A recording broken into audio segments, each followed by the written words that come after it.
siendo renacidos por la palabra de Dios que vive y permanece para siempre. Por eso, con gratitud y con necesidad, nos encontramos diariamente para ser conducidos por el Señor y su palabra a una reflexión y a tomar decisiones que permitan poner nuestra vida siempre de parte del lado de Dios. Hoy nos detenemos en el capítulo 15 de Isaías. Antes pedimos la bendición de Dios. Padre nuestro que estás en los cielos, al abrir tu palabra, por favor, abre nuestro corazón y permite que podamos entender tu mensaje. Lo pedimos y lo agradecemos en el nombre de Jesús. Amén.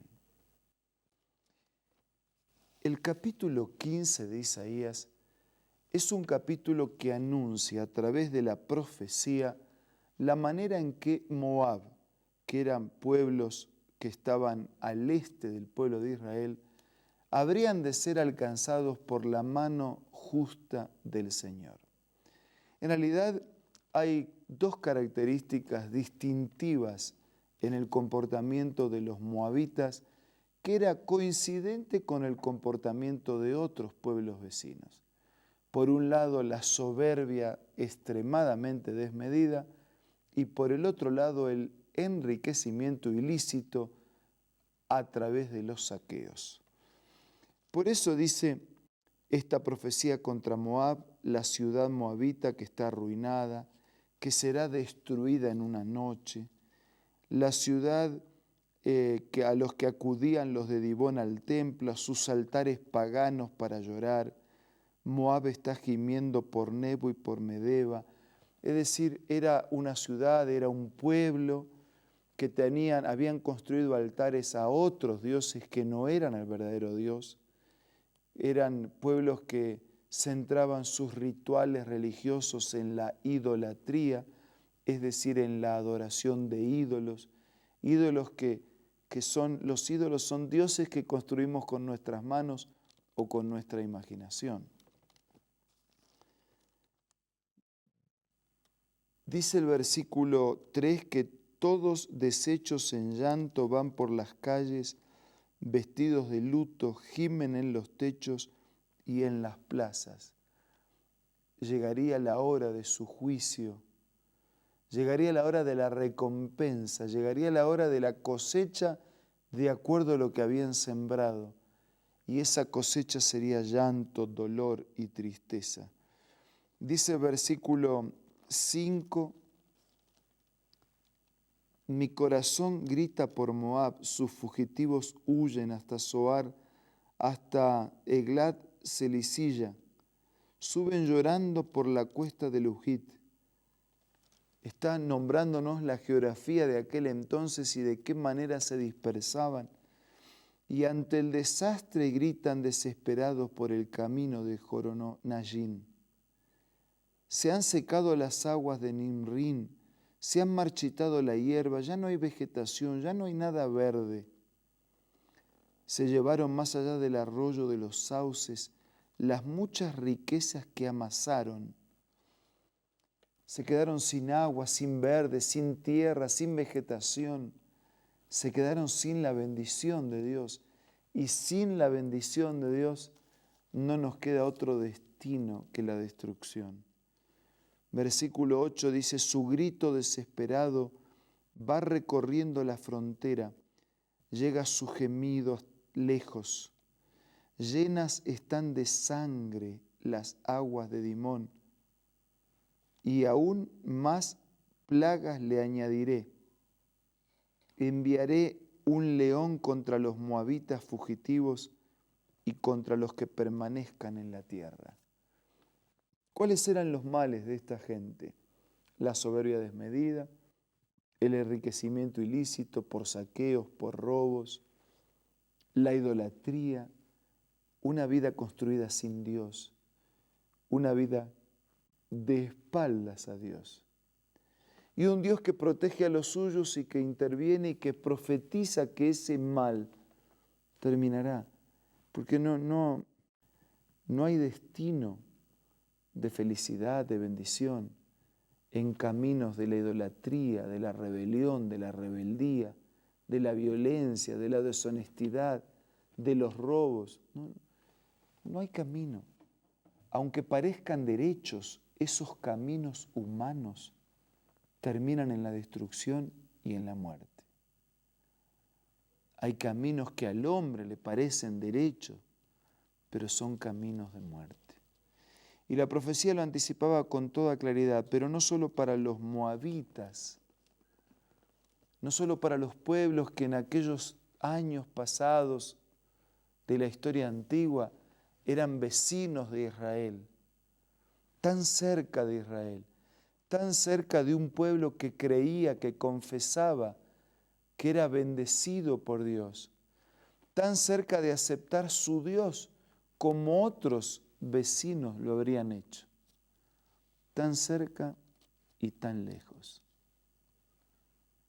Lo mismo puede ocurrir con nosotros, tan cerca de recibir a Dios, tan cerca de tener a Dios en nuestra vida, en nuestra existencia, tan cerca de que su palabra llene el corazón, de que su voluntad nos guíe, tan cerca de conocer, tan cerca de practicar, tan cerca de obedecer, pero tan cerca no sirve, no alcanza. Necesitamos realmente estar ligados a Dios, dependientes de Dios, estudiando su palabra, caminando sus caminos, haciendo su voluntad. No puede la soberbia ganarnos la partida. No puede la independencia, la rebeldía, la rebelión. Necesitamos afirmar nuestros pies en la roca firme de los siglos. Necesitamos alimentarnos diaria y permanentemente en el pan de vida que provee la palabra del Señor. Necesitamos adquirir conocimiento que se refleje en la práctica, es decir, la búsqueda del mejor conocimiento y el carácter para aplicarlo a la vida. Necesitamos ser dóciles a la influencia divina y leales al mandamiento de su palabra. Las verdades y los mandatos del Señor no están escritos en la Escritura simplemente como una mera referencia histórica. Las profecías que anticipaban el juicio y la destrucción de la maldad no están escritas simplemente como para que evaluemos hechos del pasado. Están escritas con un propósito que Pablo resumiría de esta manera. Todo lo que está escrito para nuestra enseñanza, para que no erremos de la misma manera que otros erraron, para que no tropecemos en la misma piedra ni caigamos en el mismo pozo.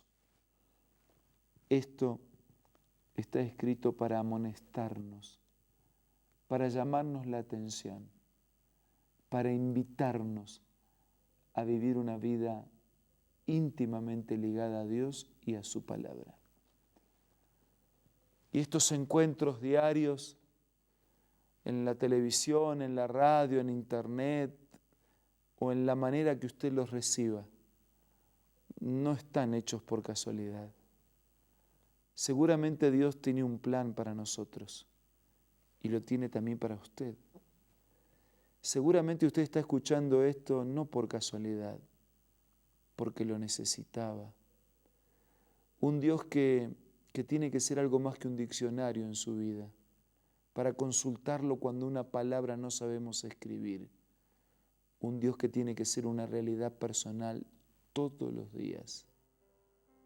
Por favor, haga de Dios una persona real todos los días presente en su vida. Disfrute de ese contacto con Él y permita que su palabra lo guíe siempre.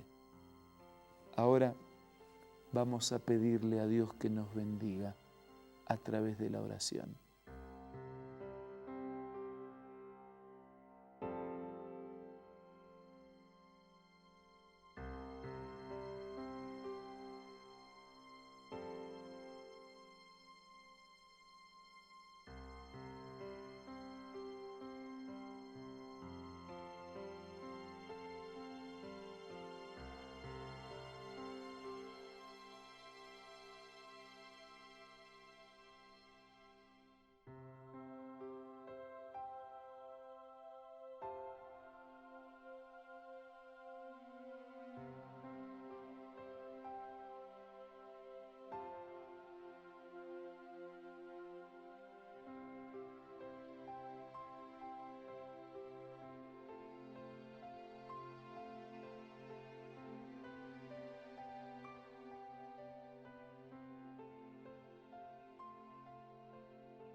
Padre nuestro que estás en los cielos, gracias por estas profecías que además de anticipar lo que habría de ocurrir en el futuro de Isaías, son un mensaje de amonestación para nosotros.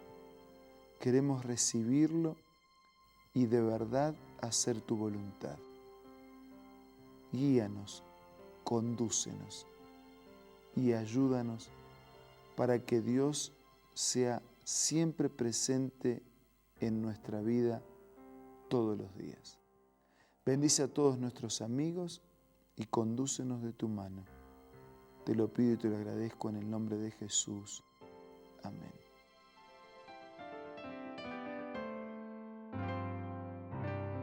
La Biblia, la palabra de Dios, es una carta donde nuestro Creador expresa su amor hacia la humanidad. Es una recopilación de textos que en un principio eran documentos separados, escritos por varias personas, todas ellas inspiradas por Dios. Primero en hebreo, arameo y griego durante un periodo muy dilatado y después reunidos para formar la Biblia cristiana. Está dividida en dos grandes secciones, el Antiguo Testamento con 39 libros y el Nuevo Testamento con 27. En la Biblia se desarrolla la historia de la salvación de Dios al hombre. En toda ella hay una línea conectora que une todo, Jesucristo. Es el personaje principal de la Biblia y el cual trae la revelación definitiva de Dios. Es considerada también el manual de nuestro fabricante. Es vital tener este ejemplar en casa y descubrir su valioso mensaje. Busca también en tu App Store o Play Store y encontrarás varias opciones. No olvides descargar también el aplicativo Reavivados por su palabra y sigue la secuencia de su lectura. La Biblia es la palabra de Dios.